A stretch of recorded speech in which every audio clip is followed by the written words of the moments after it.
일단 오늘뿐만 아니라 최근에 이제 시장이 크게 무너지고 나서 이게 추가 하락이 나올 것이냐 여부에 대해서도 많이 좀 어찌 보면 좀 궁금해 하실 것 같고요. 그리고 더 나아가서 반등 시점을 어떻게 볼 것이냐에 대한 논의도 좀 많이 나오고 있습니다. 저는 지금 현재 시점에서 반등 논의를 하는 것도 물론 중요한데 이게 매매 전략을 어떻게 가져가느냐가 좀 중요하다고 생각이 들어요. 강의를 본격적으로 시작하기에 앞서서 저의 이제 인사이트를 좀 말씀드리자면 저는 매수는 지금부터 이제 진행을 하셔야 되는 시점이 왔다라고 봅니다. 그래서 저는 이제 4월에서 6월까지 보통 이제 증시가 하방은 1차적으로 좀 조정이 마무리될 거라고 보고 있고요. 그래서 그 과정 안에서 추가적으로 얼마나 하락하는지 여부를 보기보다는 월별로 이제 매집을 진행을 한 이후에 제가 강조드렸던 현금 비중이 있어요. 보통 최소 50% 정도를 확보하는 게 좋을 것 같다라고 제가 여기 처음 나올 때부터 말씀을 드렸었는데 만약에 그때 저의 의견을 좀 참작하셔서 50% 현금을 확보하셨던 분들이라면 올해 연말부터 그 확보해 놓은 현금을 기반으로 해서 투자를 좀 공격적인 베팅으로서 들어가 볼 만한 시점이 올 거라고 봅니다. 그 근거는 뭐 이전에도 말씀드렸듯이 연준의 기준금리 인하가 이제 시작될 거라고 보고 있고요. 그런 부분을 좀 체크 포인트로 잡아보면 좋을 것 같습니다. 그래서 지금 오늘 강의 좀 말씀을 드리고 원자재라든지 각종 이제 이슈들 같이 한번 좀 살펴보는 시간 가져볼게요. 자, 트럼프가 이제 중국에 50% 추가 관세를 부과하겠다고 위협했습니다. 다른 나라랑은 뭐 즉시 협상하겠다 이렇게 얘기가 나왔고요. 그래서 뭐 SNS 통해서도 밝혔는데 중국이라든지 그 외 뭐 국가 분리 대응을 하겠다라는 얘기가 나왔어요. 여기서 이제 중요한 거는 지금 트럼프의 이 관세라는 게 뭐 여러 가지 이제 뭐 학자들 사이에서도 뭐 분석이 나오고 있지만 뭐 굳이 학자가 아니어도 조금만 이거를 들여다보면은 관세가 이게 얼마나 좀 디테일이 부족한 정책인지 다들 좀 알게 되셨을 거예요. 그래서 지금 현재 이 관세라는 게 우리나라가 이만큼 미국의 제품들에다가 관세를 부과하니까 뭐 너희도 이제 그만큼 부과한다 이런 구조가 아니라요. 사실상 우리가 너희 나라랑 거래할 때 이만큼 손해를 보고 있으니까 이만큼 우리가 이제 적자액을 메꾸겠다 그만큼 관세 부과하겠다 거의 이쪽에 가깝거든요. 그래서 지금 현재 시점에서 트럼프의 이 관세 정책을 보게 되면 야, 이런 식으로 수식을 산정하는 게 맞냐 이런 논의도 좀 많고요. 그 다음에 거기에 대해서 이게 좀 디테일이 많이 부족한 거 아니냐 너무 마구잡이식으로 한 거 아니냐 이런 얘기까지 나옵니다. 근데 여기에 대한 제 생각은 트럼프는 애초에 그거를 관세를 디테일하게 책정할 생각조차 없었어요. 그걸 가지고 관세를 가지고 협상 카드로 쓰는 거기 때문에 그게 뭐 26%건 25%건 그냥 대략적으로 뭐 그 정도 부과하겠다는 거지 우리가 니네한테 이만큼 서운해가 수치로 드러났다라고 생각하시면 되겠습니다. 그래서 지금 현재 상황에서는 중국에 거의 뭐 표적으로 때리면서 보복관세를 하면은 뭐 정말 두려운 일이 벌어질 것이다 하면서 반협박성으로 얘기를 하고 있고 보복할 생각을 하지 마라. 그리고 빨리 우리 앞으로 기어와라. 그리고 우리가 어떻게 이득이 미국이 될 수 있을지 너희가 알아서 방안을 찾아가지고 우리 협상 테이블로 와라. 이런 이제 뉘앙스예요. 이게 일기 정부 때는 말만 해도 뭐 주변국들이 다 알아서 기었는데 이제는 말만 해서는 기질 않으니까 실제로 액션에 나선 거라고 보시면 되겠습니다. 그래서 일단 부과해놓고 안 기어? 그럼 그 관세 그대로 유지할게. 뭐 같이 한번 죽어보든가 이런 스탠스고요. 뭐 미국은 손해날 거 없어. 니네가 더 손해지. 이런 스탠스고 근데 만약에 이제 협상을 하러 오겠다 그러면 관세 그거 어차피 보여주기식이야. 우리 말 안 듣는 국가들은 그냥 그대로 부과하는 거고 좀 우리랑 어느 정도 대화 통하는 국가들은 얼마든지 낮춰줄 수 있어. 이런 스탠스를 지금 보여주고 있습니다. 그래서 중국은 보복관세 하니까 매우 공격적인 행보를 보이고 있고요. 제가 봤을 때는 이런 식으로 이제 보복관세로 나아가게 되면은 계속 이런 무역전쟁이라든지 관세전쟁이 이제 지속되지 않을까 예상이 됩니다. 이제 일본 같은 경우에는 포지션이 확실하죠. 뭐 동맹국이기도 하고요. 이시바가 이제 트럼프와 관세 통화를 하면서 한국은 통상본부장 이제 방미할 계획이 이제 잡혔습니다. 그렇기 때문에 지금 현재 한국이라든지 일본 같은 경우에는 미국과 이제 협상을 하려고 하고 있고 뭐 보복을 한다든지 이런 포지션을 취하진 않습니다. 뭐 좀 이런 말씀드리면 어떨지 모르겠는데 뭐 보복을 할 만한 그런 입장은 아니죠. 동맹국이기도 하고요.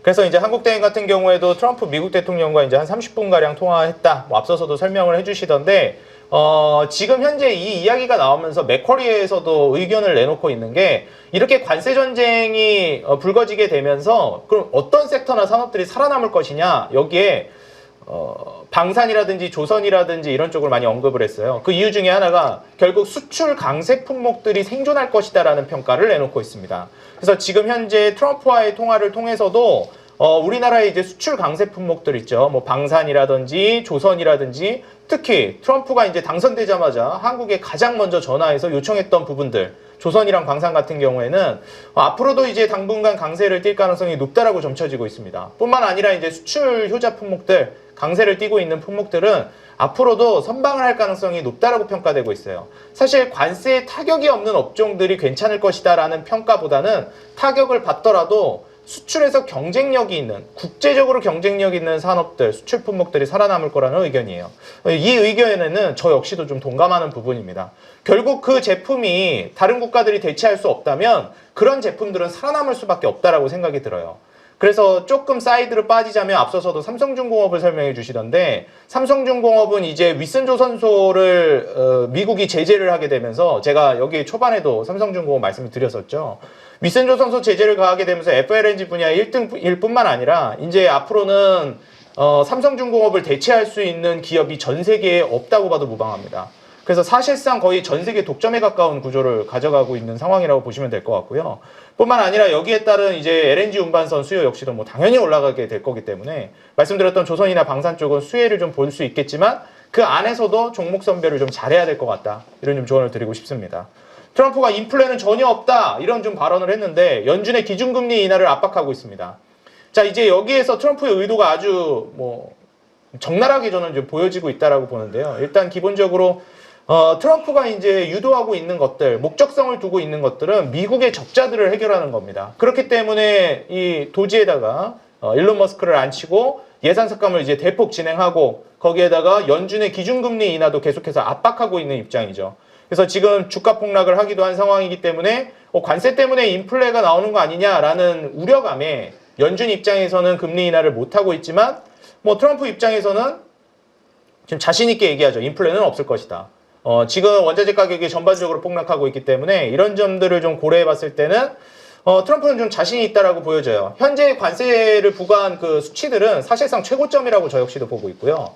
여기서 올라가는 게 아니라 낮아지는 방향으로 전체적으로 갈 거라고 봅니다. 물론 뭐 앞서 말씀드렸듯이 여기에 반기를 들고 무역 보복을 가하는 국가들은 올라가거나 계속 좀 과하게 전쟁이 비롯될 가능성이 있겠지만 여타 대부분의 동맹국들이라든지 좀 우호적인 태도를 보이는 국가들은 관세가 일제히 모두 내려가는 스탠스를 보여줄 가능성이 저는 매우 높다라고 보고 있습니다.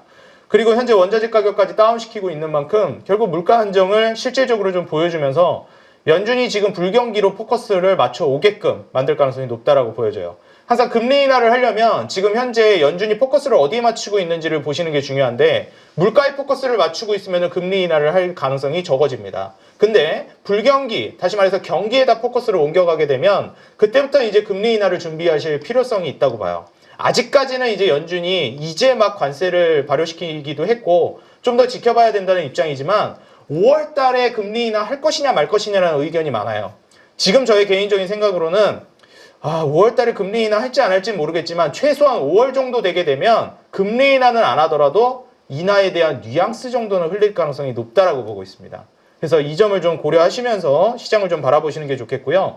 좀 빠르게 진입을 한다 그러면 지금부터 분할 매집을 서서히 발을 담그듯이 조금씩 들어가는 전략은 괜찮다고 봐요. 그렇지만 현재 시장을 좀 바닥이라고 보는 거는 좀 이르다. 저는 이렇게 보고 있습니다. 경기 침체 확률이 45%다. 이런 이야기가 나오고 있습니다. 뭐 연준이 구원투수로 등판할 것이냐? 아이고 죄송합니다. 목이 좀 시작했네요. 너무 열심히 하다 보니까.